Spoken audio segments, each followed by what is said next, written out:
देखिए बड़ी खबर, एसआई भर्ती 2021 मामले में कलपीठ के आदेश की क्रियान्विति पर रोक लगाई गई है। फर्स्ट इंडिया सबसे पहले जानकारी आप तक पहुंचा चुका है, क्योंकि एसआई भर्ती 2021 पेपर लीक से जुड़ा ये पूरा प्रकरण बड़ा प्रकरण है प्रदेश का, और ऐसे में राज्य सरकार को भर्ती रद्द करने के निर्देश देने से जुड़ा मामला जस्टिस संजीव प्रकाश शर्मा और जस्टिस संजीत पुरोहित की डबल बेंच खंडपीठ ने आदेश दिए हैं। याचिकाकर्ता अमर सिंह और अन्य की याचिकाओं पर सुनवाई हुई, जिसके बाद आदेश दिए गए हैं। सीनियर एडवोकेट आरएन माथुर ने पैरवी की, और ये बड़ी खबर इस समय की हो जाती है क्योंकि विगत 28 अगस्त को ही राजस्थान हाईकोर्ट की ओर से एसआई भर्ती 2021 मामले में आदेश दिए गए थे भर्ती परीक्षा को रद्द करने के लिए, लेकिन जो चयनित अभ्यर्थी, जो चयनित लोग थे, उनका यही कहना था कि उनके साथ पक्षपात, और उस चीज को लेकर विरोध प्रदर्शन के नजरिए से प्रदेश भर में वो सड़कों पर भी उतरे। उनका कहना था कि चंद लोगों की वजह से, क्योंकि कोर्ट ने साफ कर दिया था कि आरपीएससी के सदस्यों की सक्रियता की वजह से इस परीक्षा में धांधली हुई है। इस परीक्षा में पेपर लीक से जुड़ी हुई बहुत सारी एक्टिविटीज, सबूत मिले हैं, गहरे सबूत, लिहाजा इसे रद्द किया जाता है। 28 तारीख का यह आदेश। सहयोगी कमलकांत जुड़े हैं। कमलकांत, बड़ी खबर है एसआई भर्ती 2021 को लेकर जो चयनित अभ्यर्थियों की ओर से याचिका लगाई गई थी, जिस पर सुनवाई हो रही थी, उससे जुड़ी हुई जानकारी आ रही है कि फिलहाल जो आदेश था इससे पूर्ववर्ती, उस पर रोक लगाई गई है। क्या जानकारी इस खबर पर? और कमलकांत कि राजस्थान हाईकोर्ट में करीब आधे घंटे एसआई भर्ती पेपर लीक जो 28 अगस्त को भर्ती रद्द कर दी थी, उसको लेकर आज सुनवाई हुई फिर वापस, और करीब आधे घंटे की सुनवाई में हाईकोर्ट ने एकल पीठ का जो आदेश था उस पर रोक लगा दी है। और साथ ही साथ जो रेस्पोंडेंट जो याचिकाकर्ताओं वकील है, उनसे ये भी पूछा कि जो 13 अगस्त 2024 की रिपोर्ट है, वो रिपोर्ट आप तक कैसे पहुंची, वो रिपोर्ट, उसको लेकर कोर्ट नाराज भी हुआ कि पब्लिक डोमेन में ये रिपोर्ट कैसे पहुंची है, और इसको सुनने के बाद वो जवाब नहीं दे पाए, प्रॉपर कोर्ट को संतुष्ट नहीं कर पाए। इसको लेकर कोर्ट ने एकल पीठ के आदेश पर रोक लगा दी, और साथ ही साथ ये भी कहा कि फिलहाल फील्ड पोस्टिंग वगैरह जो भी है वो नहीं दी जाएगी। कमलकांत, इससे थोड़ा सा एलैबोरेट कीजिए। आपने कहा कि फील्ड पोस्टिंग पर भी रोक रहेगी प्रभावी इस आदेश के बाद में, आप उसको लेकर के जानकारी और चाहेंगे, क्योंकि ये तो लगभग लग ही रहा था जिस तरह से याचिका पहुंची और जिस तरह से आंदोलन भी नजर आया, प्रदर्शन मैं कहूंगी नजर आया उन सफल अभ्यर्थियों का। उनका कहना था कि उनके साथ में अच्छा नहीं हुआ, उन्होंने मेहनत की, इस पोजीशन को अचीव किया, लेकिन उसके बाद में अब इस जानकारी में फील्ड पोस्टिंग पर जो रोक है वो जारी रहेगी। इसे थोड़ा सा समझाइए। और क्योंकि जो कोर्ट ने राज्य सरकार को जो डायरेक्शन दी है कि भर्ती को रद्द करने की जो सिफारिश करे, तो अभी राज्य सरकार ने वो सिफारिश भी नहीं की है, तो कि ऐसा नहीं है कि कहीं उनको फील्ड पोस्टिंग दे दी जाए। इसलिए कोर्ट ने सबसे पहले फील्ड पोस्टिंग के लिए कहा कि फील्ड पोस्टिंग नहीं दी जाएगी। कमलकांत, ये बताइए जी, इस एकल पीठ के आदेश पर रोक लगा दी। हाँ जी कमलकांत, ये बताइए, क्योंकि पिछली जो सुनवाई थी 28 तारीख को, क्योंकि इससे पहले की सुनवाई में फैसले को सुरक्षित रखते उसके बाद में इस भर्ती परीक्षा को रद्द करने का फैसला एकल पीठ की ओर से लिया गया, जिसमें तमाम सारी बातें कही गई। कहा गया कि बहुत से सबूत मिले हैं, आरपीएससी के 6 सदस्यों की सक्रिय भूमिका इसमें संलिप्त है। आज सुनवाई के दौरान जब इस याचिका पर सुनवाई की जा रही थी, अभ्यर्थी जो सफल थे, और क्या मुख्य बातें डबल बेंच की ओर से, डिवीजन बेंच की ओर से हाईलाइट की गई सभी के सामने? कमलकांत, सबसे बड़ी बात तो ये कि जो 13/8/2024 की जो रिपोर्ट थी, उस रिपोर्ट के आधार पर कोर्ट ने ये कहा कि ये रिपोर्ट एकल पीठ ने किस तरीके से मान्य की, कैसे इस पर विश्वास कर लिया कोर्ट ने कि 13/8 को जो एसआईटी एसओजी की जो रिपोर्ट है, जो पब्लिक डोमेन में आई, कैसे आई, सरकारी डॉक्यूमेंट है, वो किस तरीके से बाहर आया। और याचिकाकर्ताओं की ओर से पहले इसमें एफिडेविट भी दिया गया, तो ये एफिडेविट क्यों दिया गया, तो इसको लेकर कोर्ट नाराज हुआ, और नाराज होने पर जब उनसे जवाब मांगा तो वो प्रॉपर जवाब नहीं दे पाए। इसको लेकर जवाब नहीं दे पाए तो कोर्ट ने इसको स्टे कर दिया। जी ठीक है कमलकांत, ये बताइए, क्योंकि इस आदेश पर स्टे लगाने के बाद, रोक लगाने के बाद, जब इस पूरे मामले में, इस पूरे प्रकरण में एक जो नया मोड़ आया है, कहीं ना कहीं अब बहुत सी उम्मीदें जो खत्म हो गई थी, वो उम्मीदें अब फिर से जगी। अब क्या लगता है कि आगे क्या रह सकता है इस पूरे प्रकरण में, इस नए मोड़ के बाद में? क्योंकि 28 अगस्त के उस फैसले के बाद में जिसने बहुत से लोगों को निराश किया, अब एक बार फिर से उम्मीद जगी है बहुत से लोगों में कमलकांत इस सुनवाई के बाद। जी बिल्कुल, याचिकाकर्ताओं के जो एडवोकेट हैं, सीनियर एडवोकेट आर.एन. माथुर, उनकी ओर से ये कहा गया कि एकल पीठ ने जो आदेश में राज्य सरकार से विस्तृत रिपोर्ट तैयार कर आरपीएससी को भेजने को कहा है, वहीं दूसरी ओर भर्ती रद्द करने का भी उल्लेख किया है, जो आपस में विरोधाभासी है। और साथ ही साथ ये भी कहा कि एकल पीठ ने अपना निर्णय एसओजी, महाधिवक्ता और राज्य सरकार की पहली रिपोर्ट पर आधारित रखा है, जबकि दूसरी रिपोर्ट में राज्य सरकार ने स्पष्ट किया था कि भर्ती फिलहाल रद्द नहीं की जाएगी। और ये भी उन्होंने कहा कि नई सिफारिश आने के बाद पुरानी सिफारिश प्रभावी हो जाती है। इस तरीके से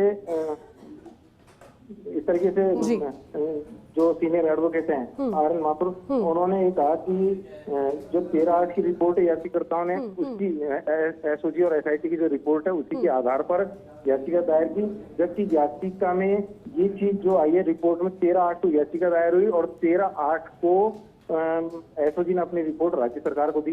तो जो रिपोर्ट दी उसी के तथ्य इनके पास कैसे आए, तो इसको लेकर कोर्ट ने जब जवाब मांगा तो वो जवाब नहीं दे पाए और इसको लेकर स्टे कर दिया। जी कमलकांत, ये भी जानकारी सामने आई कि इस दौरान सुनवाई के आने वाली 10 तारीख को 10 सितंबर को जो स्वतः संज्ञान लिया गया है आरपीएससी की समस्या, परीक्षाओं में भर्ती प्रक्रियाओं की जो अनियमितता थी उसको लेकर भी सुनवाई होगी स्वतः संज्ञान के तहत।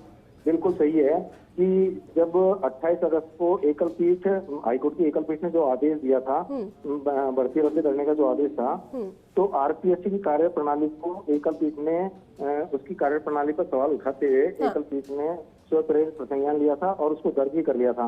ये जनहित याचिका के रूप में इसको दर्ज किया गया है और इस पर खंडपीठ अब 10 सितंबर को सुनवाई करेगी। कमलकांत, क्योंकि अब जो आदेश आया है कोर्ट की ओर से वो कहीं ना कहीं बहुत सी उम्मीदों को फिर से जगाने वाला है। आपने प्रतिक्रियाएं भी देखी होंगी क्योंकि लोग वहां पर यकीनन होंगे सुनवाई के दौरान। क्या प्रतिक्रिया थी आज एक बार फिर से इस उम्मीद की रोशनी जगने के बाद, क्योंकि उनका कहना यही था कि इतनी मेहनत, इतने सालों के परिश्रम के बाद उन चंद लोगों की वजह से जिन्होंने अपने मुनाफे की वजह से इस पेपर लीक की घटना को अंजाम दिया, अपने खास लोगों तक इस पेपर को पहुंचाया, उनके भविष्य के साथ खिलवाड़ ना हो, उनकी प्रतिक्रियाएं कैसी रही आज इस सुनवाई के बाद?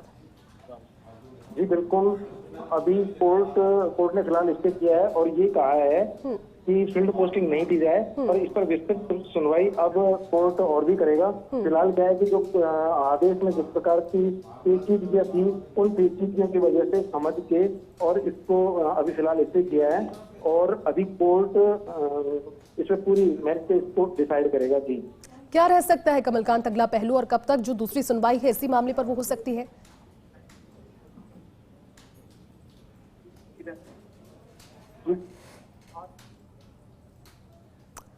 कमलकांत, आवाज में थोड़ा सा प्रॉब्लम है, एक बार फिर से दोबारा जुड़ने की कोशिश करेंगे। लेकिन बड़ी खबर, क्योंकि एसआई भर्ती 2021 परीक्षा से जुड़ा हुआ ये प्रकरण जिसमें एक नया मोड़ अब आया है। 28 अगस्त को आप सभी जानते हैं कि इस परीक्षा को हाईकोर्ट की ओर से एकल पीठ ने सुनवाई करते हुए रद्द कर दिया था। जो सीनियर एडवोकेट हैं, प्रतिक्रियाएं आ रही है आर.एन. माथुर, वो भी लाइव जुड़ गए हैं। हम उन्हीं से जानते हैं कि आज कोर्ट में क्या कुछ रहा। सर, आज कोर्ट में किस तरीके से किस पहलू पर स्टे किया गया? आज अपील के अंदर विस्तृत बहस हुई।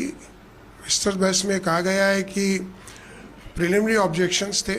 सरकार ने जब निर्णय ले लिया, सरकार के निर्णय को, एसओजी की दूसरी रिपोर्ट को चैलेंज नहीं किया गया। ऐसी स्थिति में यह रेट पिटीशन चलने लायक ही नहीं थी।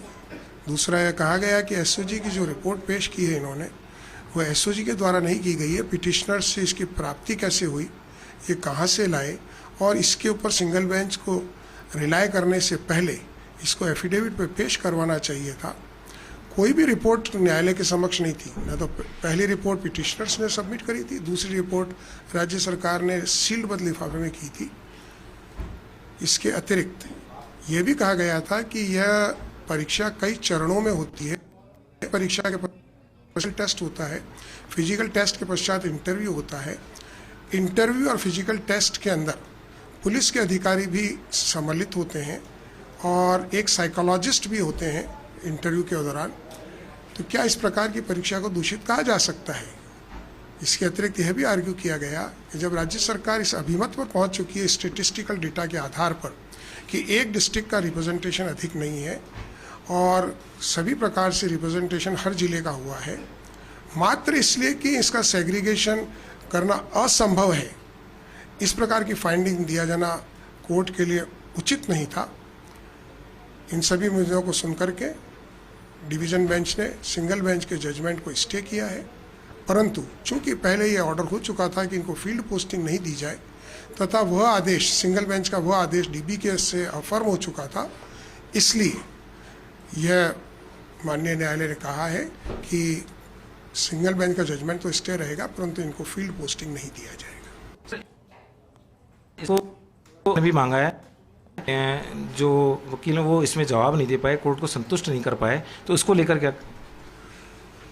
कोर्ट ने पिन पॉइंट क्वेश्चन पूछा था अपोजिट काउंसिल से, जो रिट पिटिशनर के अधिवक्ता हैं, कि आप बताएं कि यह रिपोर्ट आपके पास कहाँ से आई, कैसे आई, और आपने इसका सोर्स नहीं डिक्लेयर किया है, तो वो इसका जवाब नहीं दे पाए।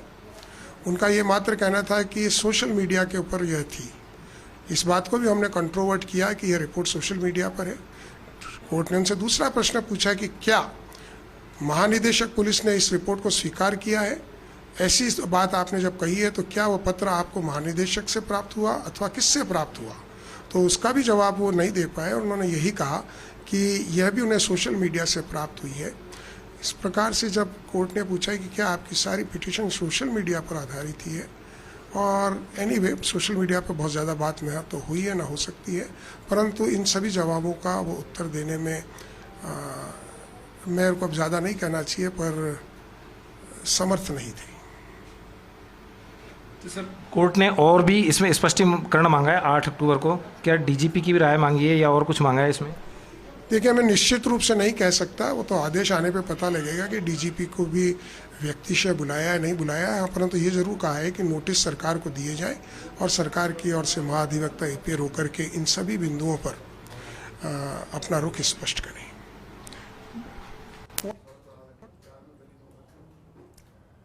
तो देखिए, आप सुन रहे थे, क्योंकि बड़ा आदेश आया है, जो फैसला लिया गया था उसके क्रियान्वयन पर अभी रोक लगाई गई है और साथ ही फील्ड पोस्टिंग पर भी रोक लगाई गई है। फिलहाल के लिए इस